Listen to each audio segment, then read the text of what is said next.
Good morning, everyone. How are you on this lovely Friday morning? I pray that you're blessed and well. I just wanted to get on here and share a word of advice, word of encouragement, word of wisdom. Today is Friday, October 15th, 2020. This is Domestic Violence Month, and I am raising awareness for domestic violence. I am a domestic violence survivor, and I know what it's like to be abused in abusive relationships. No one should to be abused. No one deserves to be abused. No male, no female, no child, no one. So we have to stand up and we have to speak up and we have to speak out. A lot of times we are afraid and we stay stuck and we stay in silent because no one will believe us, or we oftentimes, a lot of times, get blamed and say that things are our fault, or the perpetrator will blame us and try to turn things around on us and everything. And the family members, their family members, they would even go to the point of saying that you deserved it and that it was your fault. But once again, violence is not acceptable. Violence is not tolerable. Some people think that it's okay to torture and hurt people. It is not okay for nobody to be beating on you. It is not okay for somebody to do bad things to you.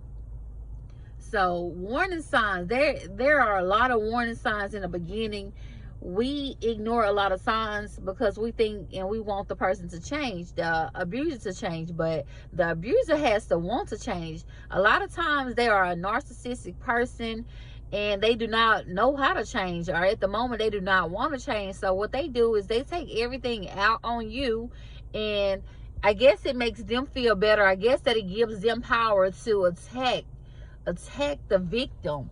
But once you come up out of that thing, you are a survivor. You survive that thing. So I pray that that you never go back, because once again, nobody deserves abuse. Nobody deserves to be mistreated. Nobody deserves to be hurt. Love shouldn't hurt. No, love should never hurt, because if love has to hurt, then he don't love you, she don't love you.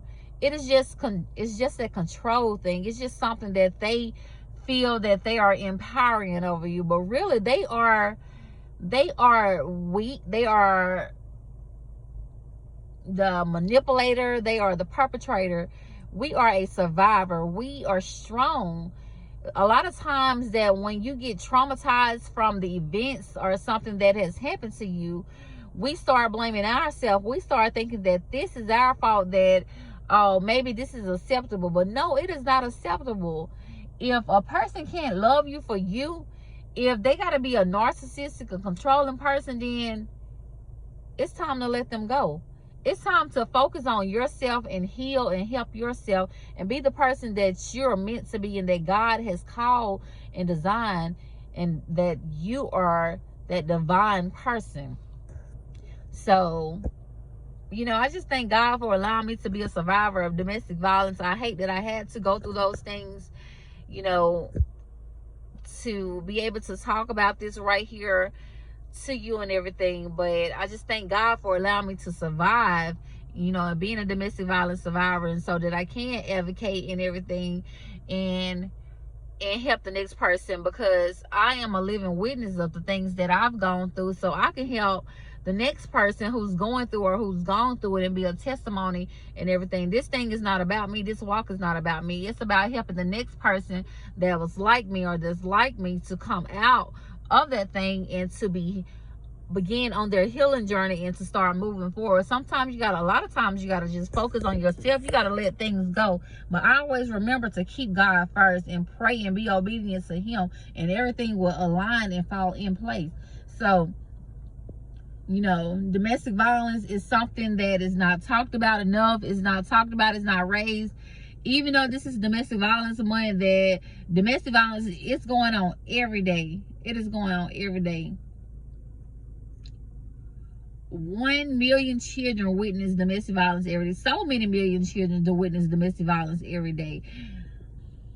And that causes trauma not only onto us, but it affects our children, because they have witnessed things that we've gone through. So that is trauma. So sometimes they begin in their head contemplating, well, mommy went through this, that it's okay to let you know, Tom, Dick, and Harry abuse you. No, it's not okay. Abuse is not okay. It's never okay. So you got to start talking to yourself. Tell yourself to get up. Get up and get out. I pray that you get up and get out. Somebody right now is going through domestic violence. I feel you. I hear you. I see you, my child. My sister, my brother. You do not deserve to be going through that abuse, oh God. God, I ask that you help that person right now who is going through it, oh God. God, they need you, God. Help them to build strength. Help them with strength, courage, knowledge, wisdom, and power and understanding, God. That they can get up out of that domestic violence relationship and to never look back, God.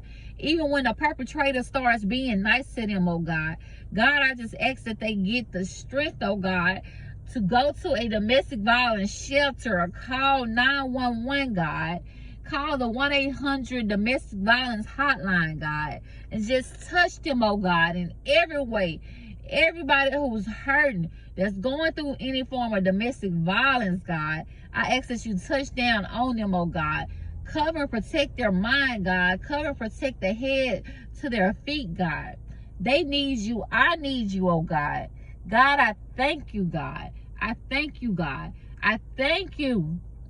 I'm going to advocate and I'm going to do all I can do for the next person, to help the next person, to be there for them. God, I just feel like this is a need. This is a must to do this. That I don't think you allow us to go through the things that we've gone through without it being a purpose on the other side. And that purpose is to help the next person, help them get through it. So anytime you all see somebody who's being abused, bullied, or something like that, somebody's hidden or verbal abuse. Domestic violence is just not physical abuse. Domestic violence is verbal abuse, emotional abuse, sexual abuse, financial abuse. Because when you don't have any finances, the perpetrator, the abusers, feels like you are depending on them, which you have no other way of getting out. So they feel like they can do whatever they want to do whenever they want to do it to you. But no, you don't have to stay in silence. You can break your silence, and I want to help you break silence by speaking up and speaking out and moving forward and moving on away from that abuse, that abuser, that situation. There are so many support groups out here. There are so many private groups. You don't have to share things on your Facebook page to where you will feel ashamed, blame, guilt, judge, and people throwing things in your face. But I'm going to say to those people who are saying those things and throwing those things in people's face, you know, you don't know what somebody is going through. You don't know what somebody has gone through. Just because you haven't been abused or been in a domestic violence situation, please don't speak on something that you do not know about. I mean, just pick up the phone and call somebody and check on them and ask them, are they okay? It doesn't hurt asking somebody, are they okay? And if somebody has posted something that they've gone through, don't talk about it and say, well, why Mary did this? Why Mary do that? Why John post that over there? You don't know. You don't know, y'all. Just be a friend. Be there. Be that support and everything. The world is so judgmental. That's why so many people don't speak up. That's why so many people don't speak out, because of all the things that are being turned around against that person. Domestic violence is real. It's very traumatizing. It affects you. It affects your mental health. It affects all kinds of things. It causes PTSD. It causes just all types of sort of things. Until you get yourself, get it under control, your trauma, get the unresolved trauma resolved, then, you know, people need help. So some people are against seeing a therapist. I say the therapist, the counselor, they help. You know, it's good talking to somebody. Talk to somebody who you feel like you can trust. Journal. Get you a diary. Get you a journal, paper and pencil, and just start writing. Write your thoughts down. Let your thoughts out, your inner thoughts, and just begin to focus on you. I pray that this has helped somebody today. If I help one person, that's what matters, knowing that I've helped somebody. Thank you. Be well and be blessed.